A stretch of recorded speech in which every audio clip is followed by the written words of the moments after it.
1991-তে যখন নাকি উনি নির্বাচনে আসছেন, চাচা চাচিকে দেখার জন্য আমাদের শ্রীপুর আসছিলেন। আমার স্পষ্ট মনে আছে, আমরা ফুলদ্বীপ গ্রহণ করেছি।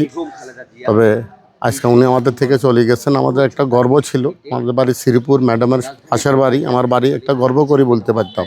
কিন্তু আজকে কলিজাটা ফাটি যাচ্ছে আমার। যখন তিনি 1991 সালে দলের থেকে নির্বাচিত হয়েছেন ফেনী 1 আসনের, তখন উনি এলাকাতে আসছেন। শুধু মানে আপনারা যে আমাদের নির্বাচিত করছেন, উনি নির্বাচন সময় আসে তো উনি ওয়াদা করে গেছেন আমি আবার নির্বাচিত হলে আপনাদের সাথে দেখা করব। তো ওনার কথা রেখে উনি আবার আসছেন। উনি আসি সবার সাথে কথা বলতে বলছেন। এমন তার 3টা জনসভা ছিল ওদিন।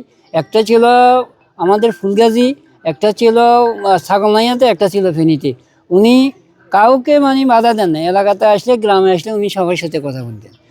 এরপরে আবার 2001 সালে যখন ক্ষমতা আসলেন, তখন ওনার ভাই আমাদেরকে একটা গ্রাম সরকার হিসাবে জিয়াউর রহমানের আদর্শের তখন জিয়াউর রহমানের গ্রাম সরকার প্রতিষ্ঠিত করছিল।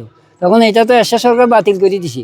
আবার খালেদা যখন সাইদ ইস্কান্দার সাহেব আমাদেরকে নিয়ে পুরান সংগঠনের লোকদেরকে নিয়ে একটা করছিল, তখন আমরা গ্রাম সরকারের সচিব হিসাবে আমি নির্বাচিত হই এই গ্রামে।